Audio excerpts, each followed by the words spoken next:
গ্রামের এক নিম্ন মধ্যবিত্ত পরিবারের মেয়ে আমি। সেখান থেকে আজকে এই জায়গায় কি করে তারই কিছু কথা তোমাদের সাথে শেয়ার করব। আমার বাবা পেশায় একজন কৃষক। ছোটবেলাটা কেটেছে আমার গ্রামে, পড়াশুনোও আমার গ্রামে।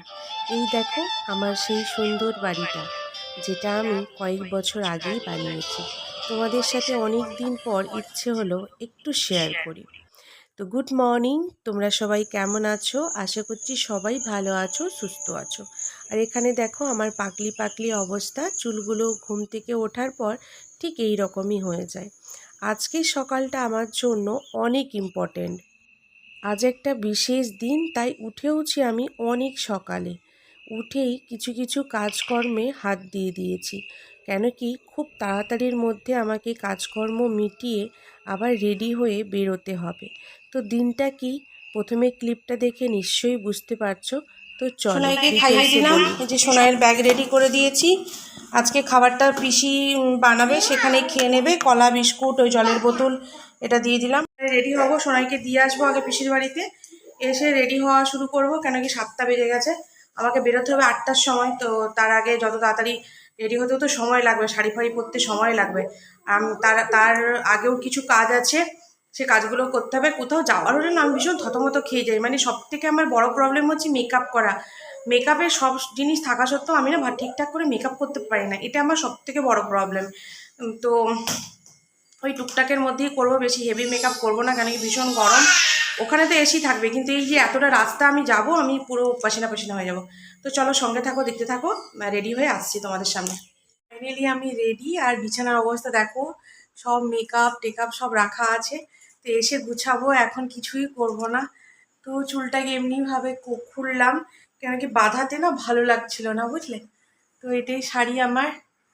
তো বরকে দাঁড়াও, একটু পরে বলছি, একটু দেখিয়ে দেবে তোমাদেরকে। তো যাই হোক, জানি না কেমন কি লাগছে। রেডি হয়ে গেছি।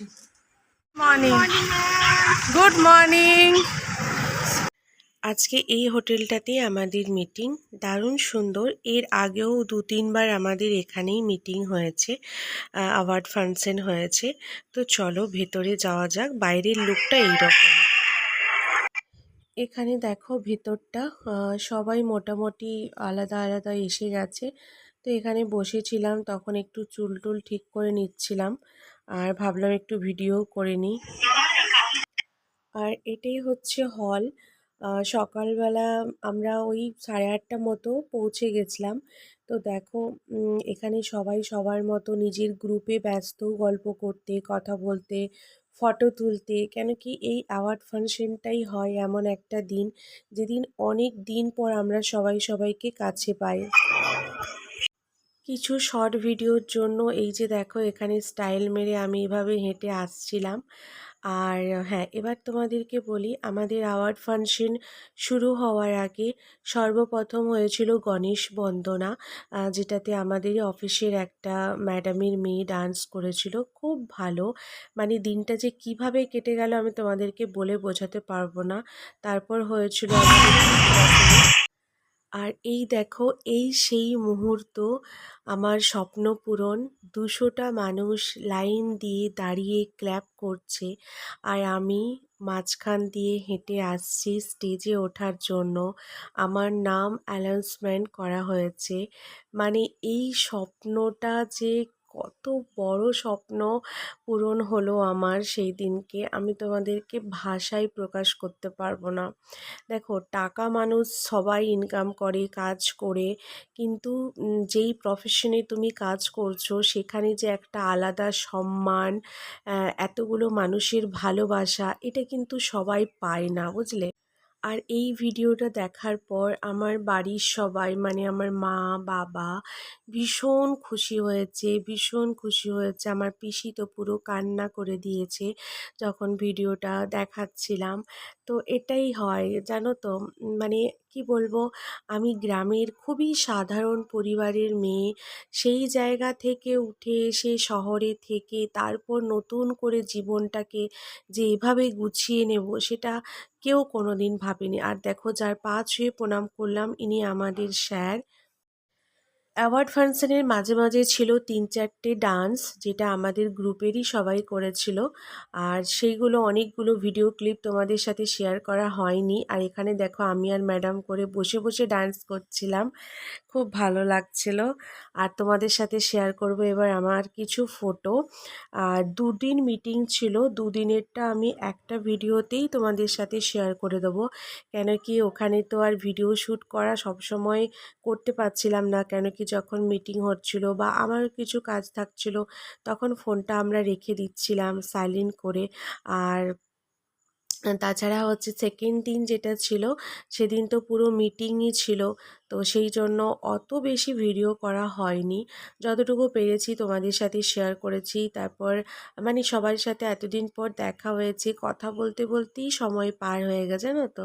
খাওয়া দাওয়াও খুব ভালো ছিল 2 দিন, হোটেলে রান্না বান্না বা ওদের পরিষেবাটাও খুব ভালো ছিল। আর এটা দেখো নেক্সট ডে সকাল। এবার হচ্ছে আমি কোর মিটিংয়ের জন্য যাব। তো আমার বরমশাই আমার প্যান্টটা আয়রন করে দিচ্ছে, মানে এটা যে আমার কত খুশি লাগছে আমি তোমাদেরকে বলে বোঝাতে পারবো না। কেন কি আমি ভীষণ ব্যস্ত ছিলাম, তাড়াতাড়ি করে আমার অনেক দেরি হয়ে গেছিলো উঠতে নেক্সট দিন। শরীরটাও খারাপ ছিল, তো ও দেখলাম আমার জামা কাপড়গুলো একটু বের করে আয়রন করে দিল। তারপরে আমি পরে আমার পৌঁছতে পৌঁছতে পুরো 11টা বেজে গেছিলো। তো দেখো এখানে একটা পেলাম সুন্দর গিফট। গিফটটা কি পেয়েছি তোমাদেরকে বাড়ি গিয়ে দেখাবো। তো এবার হচ্ছে আমার পিচ দেওয়ার পালা।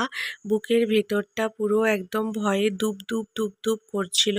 কেন কি আমরা সারাদিন যত কথাই বলি না কেন, এতগুলো মানুষের সামনেই যখন স্টেজে গিয়ে কিছু বলতে হয় ভীষণ নার্ভাস লাগে। তো আমার প্রায় 10 মিনিটের পিচ ছিল, তো বলেছি 10 মিনিটই বলেছি, তো 10 মিনিট তোমাদের সাথে শেয়ার করতে পারিনি। কেন কি ভয় লাগে, কন্ট্রোভার্সি করি তো। তো এবার অনেক কিছু মেপে ঝুপে আমাকে ভিডিও দিতে হয়। আর এখানটাতে দেখো আমি যখন পিচ দিচ্ছিলাম তখন আমি ভেতর থেকে ভীষণ নার্ভাস হলেও যখন হাততালিগুলো পড়ছিল আমার প্রত্যেকটা কথাতে, তখন আমার মনে হচ্ছিল যে না, আমি পেরেছি, আমি বলছি, সেই জন্যই মানুষ এত তালি দিচ্ছে। তো সেই তালির আওয়াজটা আমাকে অনেকটা সাহস জোগাচ্ছিল। তো দেখো ভিডিও তো আমি করছিলাম না, এবার অন্য কাউকে বলেছিলাম করতে। এবার ওরা তো আর জানে না ব্লগিংয়ে ভিডিও কিভাবে করতে হয়, ওরা যেরকম পেরেছে সেরকমভাবে আমাকে ভিডিও করে দিয়েছে। তো আমরা ভিডিও করলে নর্মালি কাট করে ভিডিও করি, কিন্তু ওরা তো জানে, ওরা সোজা সোজা করে এই দেখো আমার জন্য তালি বাজাচ্ছে।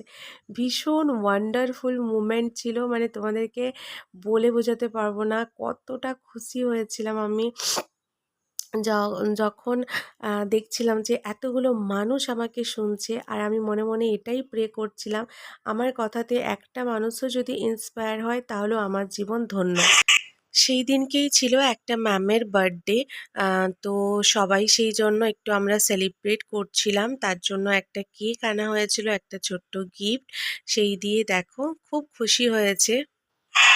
যেহেতু ওখানে মাইক মানে গান বাজছিল সেই জন্য আমি মিউট করে ভিডিও বানিয়েছি গো।